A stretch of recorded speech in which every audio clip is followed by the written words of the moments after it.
Marketing Square. Bienvenue sur Marketing Square, le rendez-vous du gros marketing. Le gros, c'est un marketing qui sort des clous, qui se réinvente, qui se renouvelle. C'est aussi un mindset qui repose sur l'envie de se dépasser, de se détacher de ses opinions une bonne fois pour toutes et d'apprendre en continu. Si tu te reconnais dans cette description, que tu sois débutant ou expert, abonne-toi. Ce podcast va devenir ton meilleur allié. Je suis Caroline Mignot, grosse marketeuse et entrepreneur. Et chaque semaine, je partage sans compter des astuces concrètes, des méthodes actionnables, des idées utiles pour faire grandir ton business et rester à la pointe des nouveautés. Si cet épisode te plaît, tu peux le partager en me taguant ou lui laisser 5 étoiles sur Apple Podcasts. Bonjour à tous et bienvenue dans l'épisode du jour de Marketing Square. Aujourd'hui, j'ai le grand privilège de recevoir Arthur Aubeuf, grand spécialiste des communautés. Salut Arthur, comment ça va ? Salut Caro, ça va super bien, je suis content d'être ici. Merci de l'invitation. Si tu n'es pas ici par hasard, c'est parce que au moins 5 fois par semaine, on me pose la question comment est-ce qu'on fait pour créer une communauté. Alors j'ai voulu t'inviter aujourd'hui pour qu'on dissèque un peu les grandes étapes de la création d'une communauté et puis qu'on voit aussi comment analyser le canal le plus pertinent par rapport à ce qu'on est en train de lancer. Et puis en tout dernier, les outils qui peuvent être utiles parce que c'est des tâches qui peuvent prendre beaucoup de temps et beaucoup d'énergie. C'est quoi les grandes étapes d'une communauté ? Peut-être que tu peux mettre ça en miroir avec tes expériences passées parce que tu en as créé un paquet.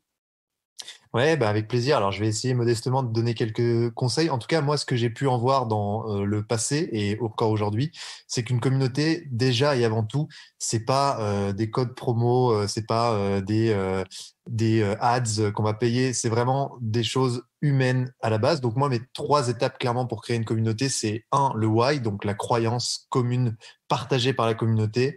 2, le contenu qui est clairement au centre et il faut le travailler d'une certaine manière. Il y a pas mal de choses dont on parlera, mais qui me semblent vraiment cruciales. Et 3, le fait de travailler à créer une communauté d'ambassadeurs, pas de followers.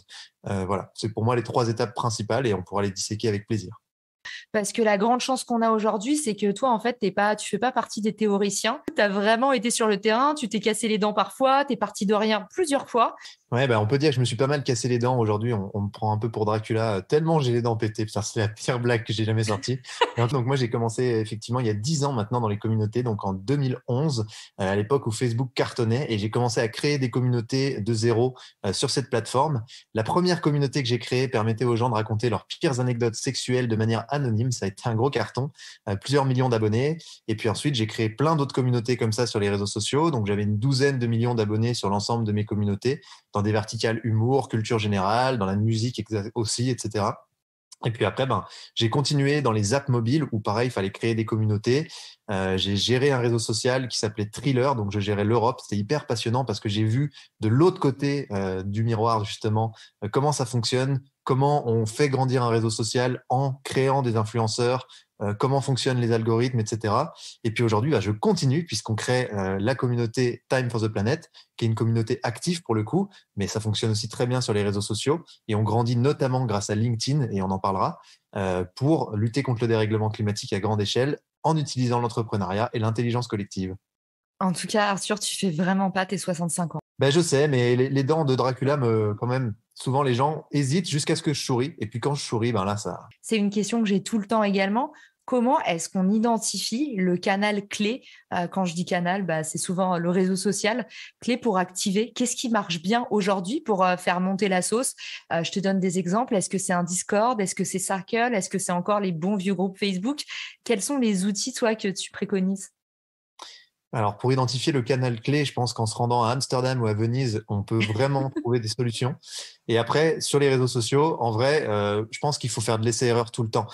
Pour moi, une communauté et une marque, de manière générale, c'est de l'essai-erreur à très haute fréquence. Et en fait, l'intérêt des réseaux sociaux, c'est que l'échec ne se voit pas. Ça, c'est miraculeux, c'est absolument génial. Donc, on peut tester plein de choses et pas avoir honte de tester parce que si ça marche pas, c'est pas grave, on supprime. Donc, nous, on le fait encore aujourd'hui et je l'ai toujours fait. On essaye tout le temps, on itère tout le temps sur tous les réseaux, on essaye différents types de contenus. Chez Time for the Planet, on est passé par 1 million de types de contenus différents avant de voir ce qui fonctionnait. Et quand ça fonctionne, on capitalise dessus. Mais les réseaux sociaux, ça vit, ça change. Et dans tous les cas, il faut continuer d'itérer et d'essayer des choses parce que ça changera et il n'y a pas de recette qui dure. En fait, il faut tout le temps être en train de se réinventer. Alors, tu dis un truc très vrai, tu dis l'échec ne se voit pas et en même temps, il y a une autre vérité qu'on connaît tous qui est le moindre faux pas peut être fortement préjudiciable.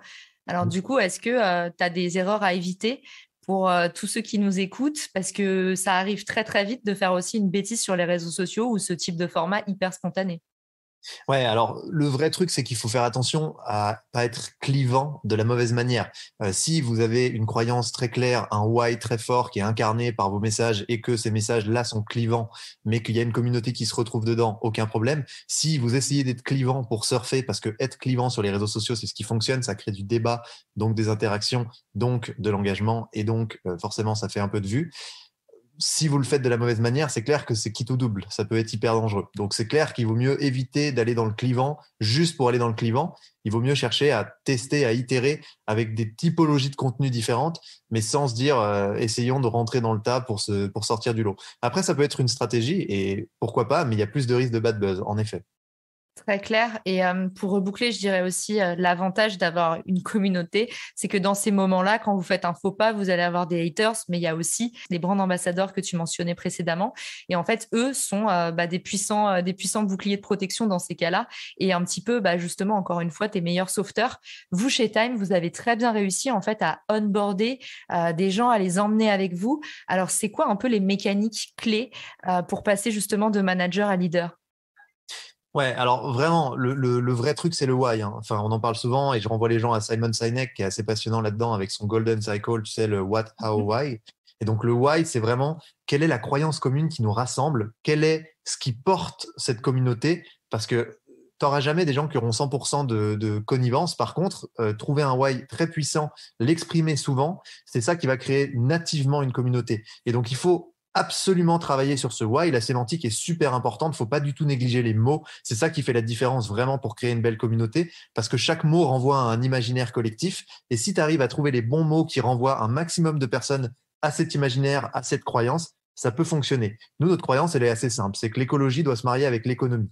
Tous les gens qui partagent cette vision-là du monde, ils ont envie de s'intéresser à Time for the Planet, ils ont envie de voir comment est-ce qu'on solutionne ça, et quand ils comprennent ce qu'on fait, ils appartiennent à la communauté. Et donc tout commence, c'est pour ça que je disais que c'est pas des codes promo, c'est pas des hacks, c'est pas des ads au début une communauté, c'est avant tout des humains. Et donc il faut de l'empathie, il faut une direction commune, il faut une mission commune, et ça c'est un gros job de l'exprimer clairement, de faire des contenus qui permettent aux gens de se reconnaître dans cette mission et de créer la croyance. Et quand la croyance est forte et qu'elle est là et que les gens se sentent en communauté, ensuite tu utilises les outils digitaux parce que ça va démultiplier la puissance de ça. Mais ça commence vraiment par des choses réelles, par de la vraie empathie.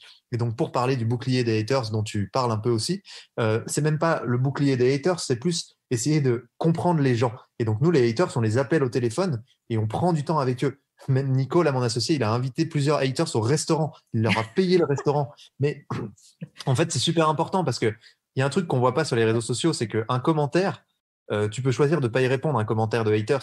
Mais en fait, si ton post fait 100 000 vues, ce commentaire, il a 10 000 vues. Il y a 10 000 personnes qui vont potentiellement être influencées par cette personne. Si tu désamorces les haters un par un en leur expliquant et en leur faisant comprendre ce que tu fais, parce que souvent, c'est juste des quiproquos avec les réseaux sociaux, en fait, c'est hyper efficace. Et en plus, si tu arrives à avoir une communauté de gens avec qui tu es vraiment empathique, tu es bienveillant, tu prends du temps, tu réagis à leurs commentaires, tu prends le temps de leur répondre, tu leur montres qu'ils comptent pour toi, là, tu vas créer une vraie communauté. Donc, avant tout, il faut interagir. Et c'est aussi pour ça que le démarrage est crucial, parce qu'au début, tu as une petite communauté, donc tu peux avoir facilement beaucoup d'engagement en t'impliquant avec les gens, en y passant du temps. Et comme tu auras beaucoup d'engagement au prorata de la visibilité que t'a donné le réseau social en question, il va considérer que tu fais du super contenu, et donc tu auras de plus en plus de visibilité parce que tu hacks un peu les mécaniques des algorithmes. Donc le début est crucial et l'empathie est cruciale. C'est marrant, ça me rappelle un truc que tu me dis souvent et que je te pique en permanence. Tu m'as dit ça au tout début, quand j'ai lancé Richmaker, tu m'as dit, il vaut mieux 100 personnes qui t'aiment vraiment que 1000 qui t'aiment un petit peu. Paul Graham de Y Combinator qui dit ça à la base. Et du coup, c'est une citation de lui qui dit pas tout à fait ça, mais c'est grosso modo son idée. Donc, je tiens pas à me l'approprier quand même, ça serait un peu malhonnête. Mais clairement, c'est ça l'idée, oui. Je suis assez convaincu qu'une communauté, ça commence par vraiment créer un noyau dur hyper convaincu qui vont être tes ambassadeurs demain et qui vont te permettre de faire un gros truc. Tu pourras pas avoir 1 million d'abonnés si c'est toi qui dois adresser ces 1 million de personnes. Par contre, si tu as créé une communauté bienveillante qui parle de toi, là, ça fonctionne. Et encore une fois, et moi, j'aime bien vraiment rappeler les bases là-dessus, c'est avant tout du bouche à oreille qui te fait connaître. Donc, le vrai bouche à oreille des gens physiquement en face l'un de l'autre qui vont se parler de toi. Et en fait, on oublie très souvent ça, mais c'est 60% du trafic aujourd'hui pour la plupart des marques, le bouche à oreille. Donc, c'est beaucoup plus que tous les canaux d'acquisition. Et donc, ça commence par là, une communauté. Et pour qu'il y ait ce bouche à oreille, il faut une croyance commune, il faut une ambition, il faut une mission. Et si les gens ont bien compris ça, en général, après, ça se déclenche assez naturellement. Ok, et justement, vous avez une méthode bien à vous chez Time qui vous a permis de mettre en place ce process. Est-ce que tu peux nous le détailler? Ouais, carrément. Nous, le vrai travail, c'est de transformer ces gens qui vont nous découvrir en ambassadeurs. Et donc, pour ça, il y a un truc de base, c'est que les gens, il faut les accompagner. On n'a pas beaucoup de temps dans la vie. On est exposé à 3000 stimuli publicitaires par jour. Donc, il faut se faire une place là-dedans. C'est pas simple. Nous, la façon dont on le fait, c'est qu'on prend les gens par la main, mais au maximum. Déjà, ils ont bien compris la croyance, donc ils ont envie d'aider. Ça, c'est la base. Des humains qui font partie d'une communauté, ils ont envie d'aider cette communauté à grandir parce qu'ils y sont pour cette croyance avec laquelle ils sont d'accord. Une fois que tu as ça, nous, on va vraiment les accompagner, on leur fait un tuto et on leur explique chaque petite action qu'ils peuvent mener pour aider Time for the Planet à grandir et pour aider cette communauté à se développer, pour aider cette croyance à se réaliser finalement. Parce que c'est ça qu'ils veulent, c'est ça qu'on veut tous, on est là pour ça.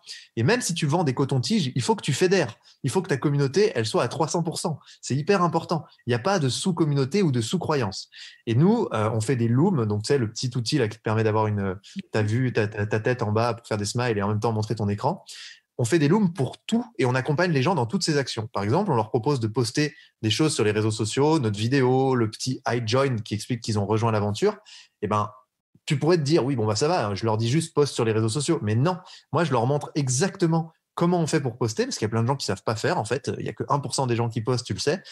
Donc, je leur montre comment ça se passe, comment ils téléchargent l'image, où l'image a été stockée sur leur ordinateur, comment ils vont la chercher. Je leur prépare une description, je leur prémâche tout. Il faut qu'ils aient zéro effort à faire pour être des ambassadeurs. Les gens ont envie d'aider, mais il ne faut pas que ça soit dur. Si c'est dur, c'est mort. Et donc, le plus on peut leur mâcher le travail, le mieux c'est. Et ensuite, régulièrement, on leur demande de l'aide parce qu'ils savent que c'est facile et qu'on se met en 4 pour que ça soit facile. Et en plus, ils ont envie d'aider. Ils se sentent bien à aider. Les gens aiment aider. Les gens sont bien. Les gens sont des bonnes personnes. Voilà. Hyper clair, merci. Et en plus, ça a donné clairement des résultats. Peut-être tu peux communiquer un petit peu dessus, mais vous avez grossi vitesse grand V. Ouais, alors on a grossi plus vite avec d'autres communautés, mais là c'est vraiment très très quali ce qu'on fait avec Time for the Planet. Justement, on fait pas de marketing, c'est que du bouche à oreille, donc il n'y a pas 1 euro de dépense pour grandir. Aujourd'hui, on est 115 000 sur LinkedIn, on a 30 000 associés actionnaires en 1 an et demi, et tu vois maintenant on prend quelques dizaines de milliers par mois d'abonnés sur LinkedIn, donc il y a une bonne traction. Et c'est parce que on a travaillé les 100 premières personnes et qu'on leur a vraiment fait comprendre ce qu'on faisait, et que chaque fois on a pris du temps pour répondre aux gens. On a juste fait les bases de ce qui est important pour les humains, c'est-à-dire communiquer, accorder de l'attention aux gens, les remercier quand ils nous aident en les prenant en exemple, en publiant leurs témoignages, en montrant que, en fait, on fait tout ça pour que cette communauté, elle vive et que cette communauté, elle sert des intérêts communs et collectifs. Et je pense que c'est hyper important de travailler ça avant tous les hacks, tous les tools. Et après, on a utilisé les hacks et les tools, évidemment. Donc, nous, typiquement, notre plus gros hack, c'est qu'on a demandé aux gens de devenir actionnaires. Donc, employés, en gros, c'est la feature LinkedIn qui les met comme employés. Et ça nous permet de notifier tous nos employés. Donc, on a 7000 employés aujourd'hui sur LinkedIn quand on sort un contenu. Donc, c'est hyper puissant pour sortir un peu la tête de l'eau par rapport aux autres et se faire voir tout de suite avec la page.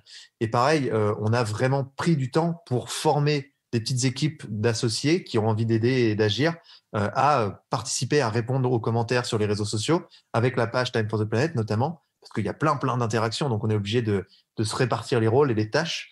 Mais en fait, ça nous aide à être très actifs et à montrer aux gens qu'on accorde de l'intérêt et de l'attention à ce qu'eux, ils commentent autant qu'ils passent. Et on le fait vraiment, ça nous prend un temps de taré aussi, donc faut pas mentir aux gens. Une communauté, c'est du temps, et une communauté, c'est toujours exponentiel. C'est toujours un travail très, très assidu au démarrage, et ensuite, ça prend, et il faut être encore présent quand ça prend, ça va pas se faire tout seul, quoi. Quel est le meilleur conseil qu'on t'a donné pour créer une communauté ou une ressource peut-être que tu aurais à nous partager, mais un truc qui a été un peu game changer pour toi?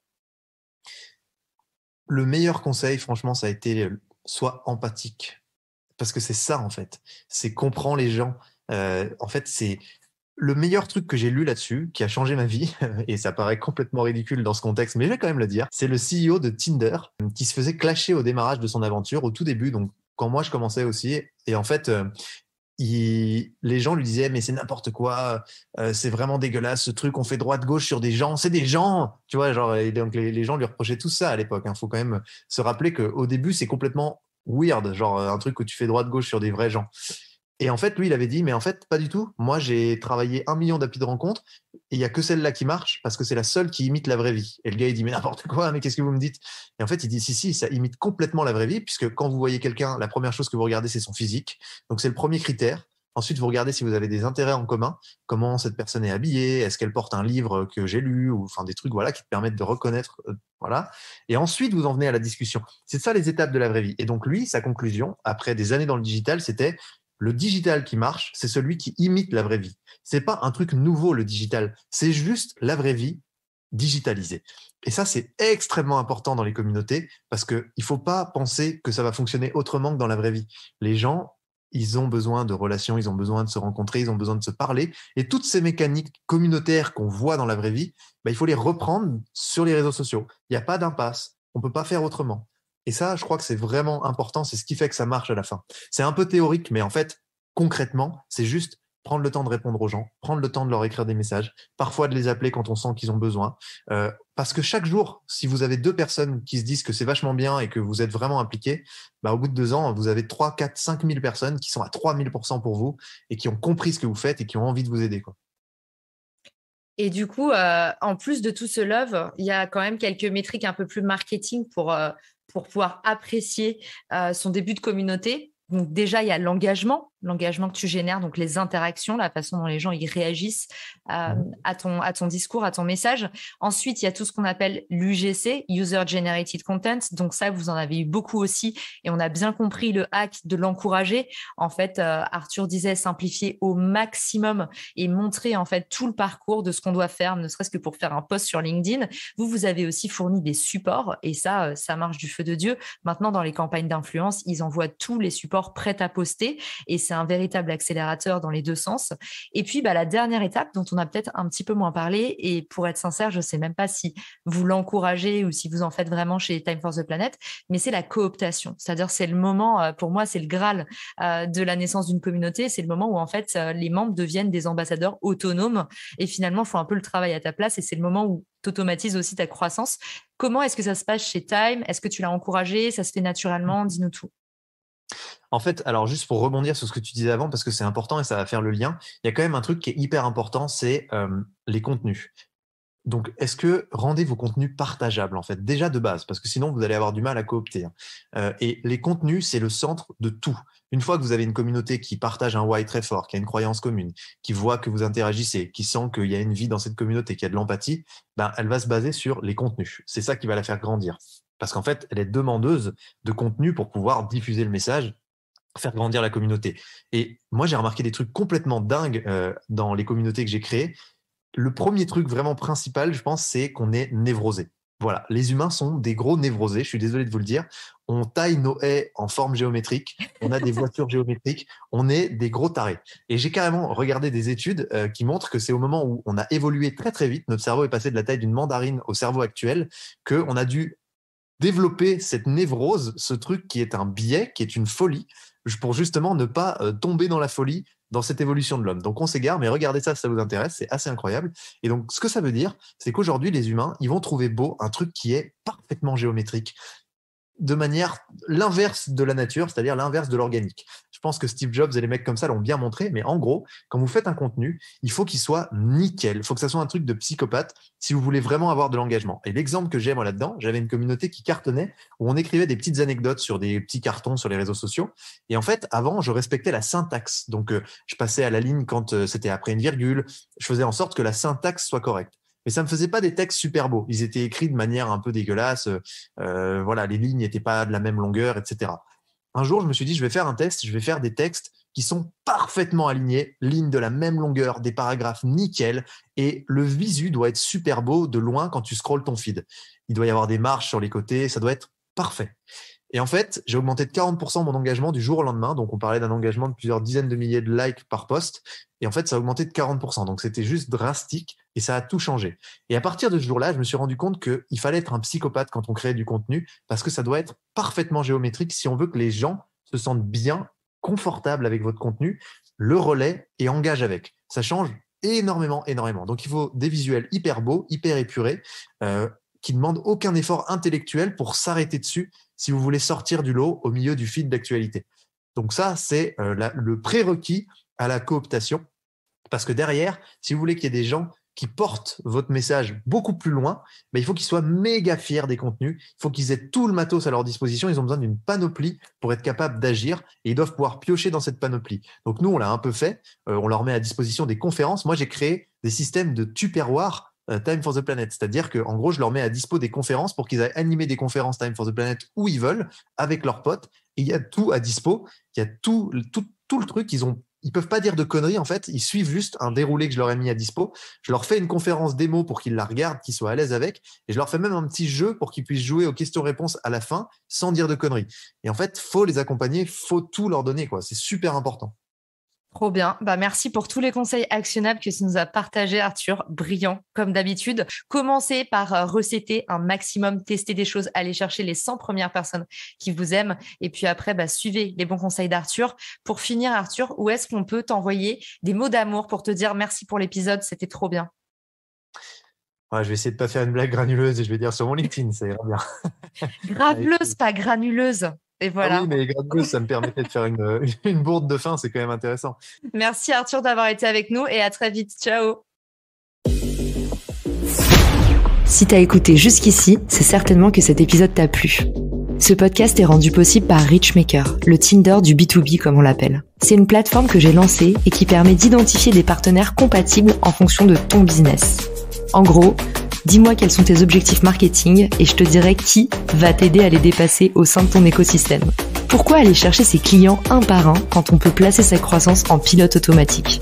Mettre en commun ses ressources, décupler son impact, mutualiser ses coûts.